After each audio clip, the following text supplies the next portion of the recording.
ایک بات اور کرنے لگا ہوں، ذرا سخت ہے، پر چونکہ مضمون ہے تو مضمون بیان کرنا فرض ہے۔ جانوروں کو لڑانا حرام ہے۔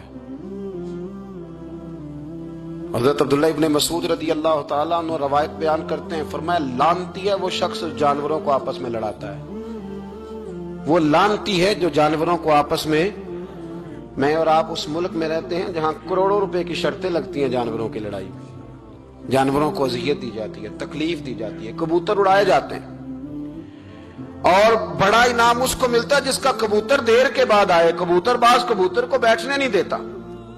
یہ حرام ہے، شریعت اسلامیہ میں حرام ہے جانوروں کا لڑانا، اور ان کو ایک دوسرے کے خلاف ابھارنا حرام ہے، دین میں منع کیا گیا ہے۔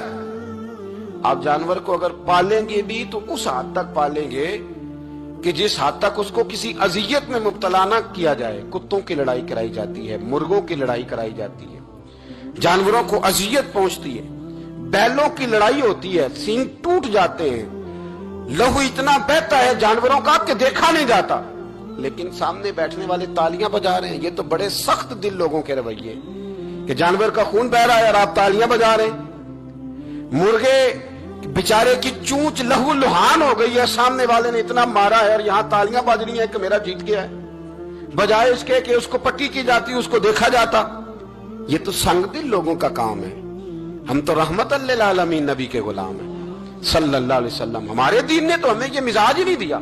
ہم نے تو پیار کرنا ہے، ہم نے تو محبت بانٹنی ہے، ہم نے تو خلوص پیدا کرنا ہے، ہم نے تو شفقت کرنی۔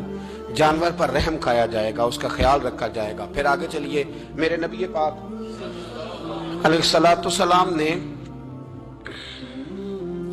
جانور سے اس کے بچوں کو جدا کرنے سے منع فرمایا۔ جب تک بچے کو ماں کی ضرورت ہے اسے جدا نہیں کیا جائے گا، جب تک وہ دودھ پیتا ہے اسے جدا نہیں کیا جائے گا، جب تک چڑیا کا بچہ بھی چھوٹا ہے اور اس کی ماں اس کے لیے دانہ لے کے آتی ہے تو اسے ماں سے جدا نہیں کیا جائے گا، اس کی جذبات کا، احساسات کا خیال رکھا جائے گا۔ یہاں تو میرے دیہاتوں کے جو بڑے سمجھدار قسم کے سمجھدار چودھری قسم کے لوگ ہیں، ان کا بھی جب بہو سے اختلاف ہوتا ہے تو کہتے ہیں اس کے بچے رکھ لو،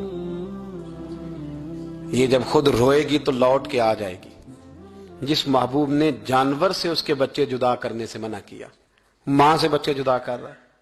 اور سیانے لوگ اور کچھ میکے بھی ایسے ہیں، میکے بھی، وہ کہتے ہیں بیٹے تو آ جا اور بچے واپس کر دے، اس لیے کہ بھئی ہمارا نہیں ان سے نظام چلے گا، بچے ان کے ہیں تو ان کو دے۔ یا کتنا ظلم ہے۔ سیانا انسان ہو کے یہ بات کر رہا ہے، سمجھدار ہو کے، عقل مند ہو کے، ذی شعور ہو کے، دعویٰ ہے اس کی بزرگی کا۔ نبی رحمت علیہ السلام کے غلام حضرت ابو ہریرہ رضی اللہ تعالیٰ عنہ فرماتے ہیں، مشکات میں موجود ہے، فرمایا کہ چڑیا آئی اور آ کے میرے نبی کے کندھوں پہ بیٹھ گئی۔ جانے اس چڑیا نے کیا کہا کہ محبوب کی آنکھوں میں آنسو آ گئے، حضور روئے اور فٹافٹ حضور اٹھے، فرمایا کون اس کے بچے اٹھا کے لایا ہے؟ کس نے اس کے بچے اٹھائے؟ کون ہے؟ جلدی بتاؤ۔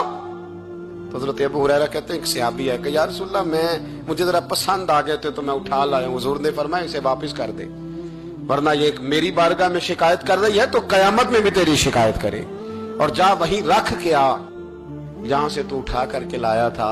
میرے دوستو، دین اتنے اعلیٰ حقوق بیان کرے جانوروں کے اور انسان اس سے آگے بڑھ کے انسانوں کے ساتھ سلوک کرے۔ محمود غزنوی کا نام تو آپ حضرات نے سنا ہے۔ محمود غزنوی کے جو باپ تھے ان کا نام تھا سبکتگین۔ سبکتگین ایک آدمی کے غلام تھے، مزدوری کرتے تھے، کسی کے یہاں ملازم تھے، شکار کے بڑے شوقین تھے۔ فرماتے ہیں کہ میں تنخواہ تھوڑی کم لیتا تھا اپنے آقا سے اور اسے کہتا تھا کہ ہفتے میں ایک چھٹی مجھے ضرور دینی ہے، میں نے شکار کھیلنا۔ اور یہ بھی یاد رکھ لیں کہ شکار ضرورت کے لیے کھیلنا جائز ہے،